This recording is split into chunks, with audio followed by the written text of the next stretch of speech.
Assalamualaikum warahmatullahi wabarakatuh. Alhamdulillahi rabbil alamin. Wassalatu wassalamu ala ashrafil anbiya'i wal mursalin wa ala alihi wa ashabihi ajma'in, amma ba'du. Mari kita bersyukur kepada Allah Subhanahu wa ta'ala atas segala nikmat yang telah dianugerahkannya kepada kita. Salawat dan salam kepada junjungan kita Nabi besar Muhammad sallallahu alaihi wasallam.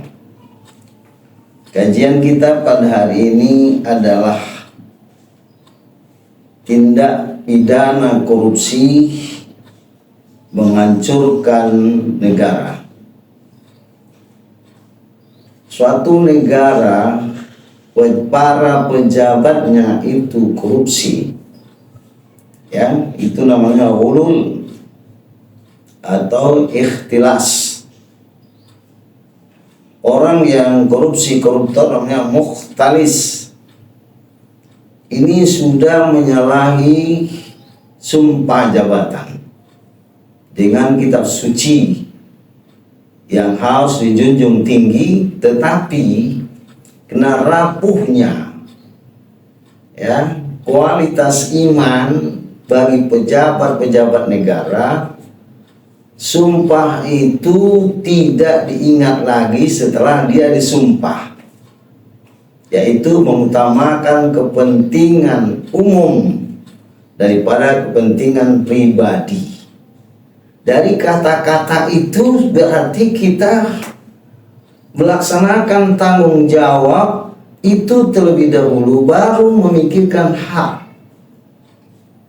Jadi kewajiban dari seorang pejabat itu memberikan pelayanan terbaik kepada masyarakat, bukan memikirkan dirinya sendiri terlebih dahulu. Makanya orang-orang diangkat sebagai pejabat negara di suatu negara itu harus dipilih orang-orang yang memiliki keimanan yang kuat, pilih power. Ini banyak godaan-godaan, ya, banyak tantangan-tantangan, rintangan yang harus dihadapi. Jadi kalau lemah imannya, tentu ini mudah saja melakukan ikhtilas, ulul, penyelewengan jabatan untuk kepentingan pribadi. Maka dana-dana yang ada di negara ini akan diambil sesuka hati dengan jumlah yang mereka inginkan, mungkin tidak terbatas jumlah itu. Akibat banyaknya tindakan-tindakan korupsi yang menghabiskan uang negara, mereka itu merasa gembira, merasa senang dengan uang yang mereka ambil, yang bukan haknya, yang bukan milik mereka.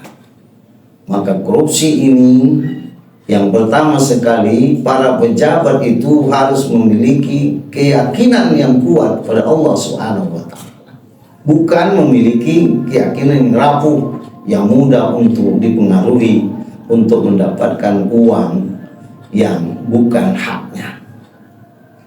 Tindakan-tindakan itu banyak kita lihat. Pejabat-pejabat negara di negeri ini sangat banyak melakukan penyimpangan dari jabatan mereka, sehingga mereka kaya raya, yang mengakibatkan negara mengalami kesengsaraan.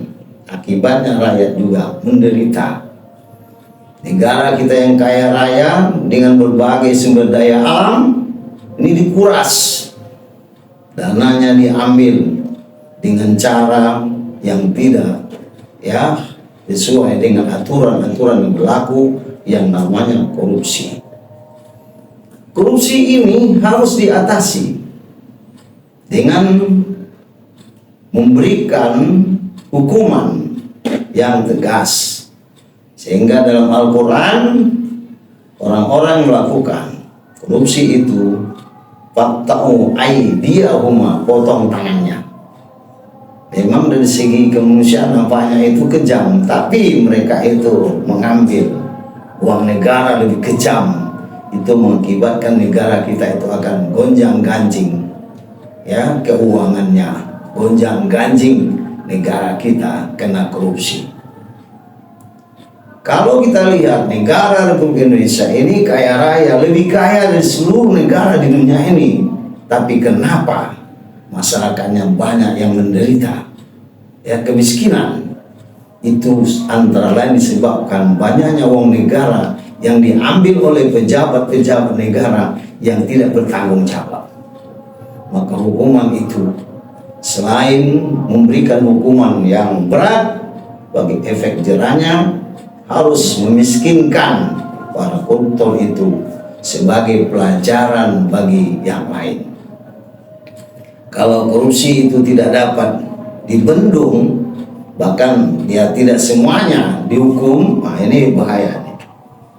Ya, seakan-akan perbuatan itu sudah tidak tercela, bahkan mereka masih bisa tertawa di tangannya diborgol, masih bisa tertawa dalam penderitaan rakyat Indonesia. Makanya tindakan-tindakan yang harus tegas itu harus diambil, tindakan itu oleh pihak yang berwajib, termasuk KPK. Makanya tindakan-tindakan yang namanya kriminal, tindakan-tindakan pidana seperti korupsi itu, ini tidak boleh dianggap sepele. Ini adalah nyawa dari kehidupan rakyat, itu adalah uang negara kita. Ya, jangan sampai terkuras sehingga kita meminjam ke negara ini untuk pembangunan negara kita. Ini sangat miris sekali.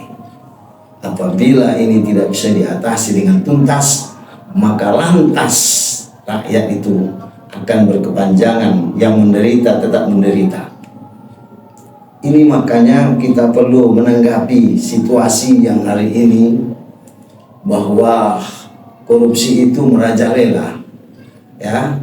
Jadi kalau di atasnya saja korupsi sampai ke bawah, itu tidak kita jamin itu bahwa selamat dari korupsi. Karena ibaratnya air di hulu itu bersih, maka bersihlah sampai ke laut. Tetapi kalau airnya sudah keruh dari hulu, maka itu akan lebih keruh lagi sampai ke hilir, yaitu sampai ke laut, sampai ke muara. Makanya kita sebagai warga negara Indonesia menanggapi situasi yang terjadi hari ini, bahwa kita mengalami kemerosotan moral dari para pejabat itu. Makanya tidak sembarangan memilih suatu jabatan yang didudukkan di situ, harus benar-benar orang yang bisa dipercaya, ya, siddiq, amanah, tabligh, khotona.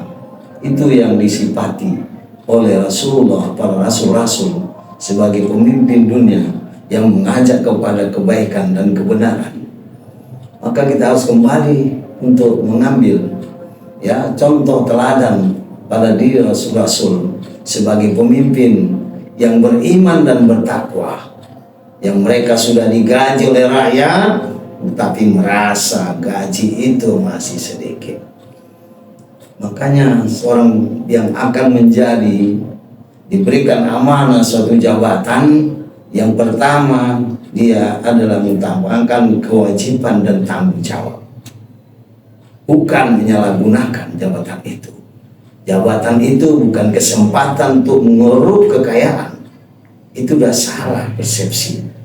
Jabatan itu adalah amanah yang diberikan oleh negara, oleh rakyat, kepada seorang pejabat yang harus dipertanggungjawabkan dunia dan akhirat.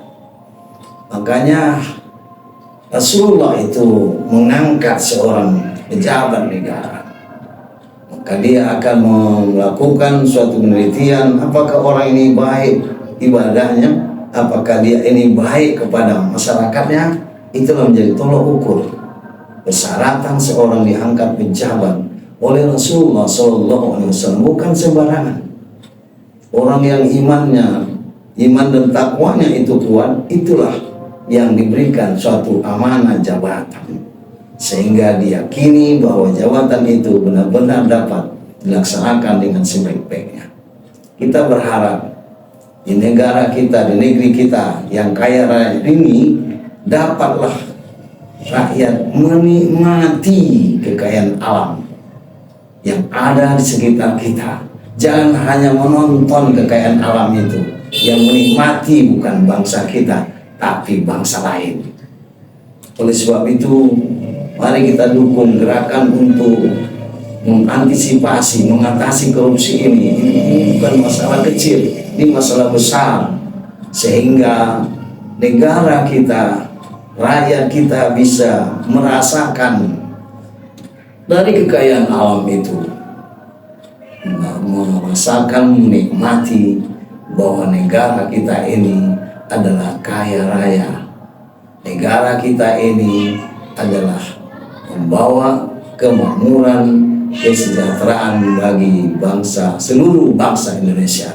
Semoga ini akan tercapai dengan pertolongan Allah, dan pejabat-pejabat yang ditunjuk itu adalah memikirkan, mengutamakan dari tanggung jawab dan kewajibannya, bukan mengeruk kekayaan dari jabatan itu. Semoga negara kita ini akan mencapai suatu kemakmuran ke depannya dengan menghilangkan para koruptor dan negeri ini, sehingga kita dapat merasa bangga sebagai bangsa negara Republik Indonesia. Semoga akan tercapai dengan pertolongan Allah Subhanahu wa taala. Amin ya rabbal alamin. Wabillahi taufiq wal hidayah. Wassalamualaikum warahmatullahi wabarakatuh.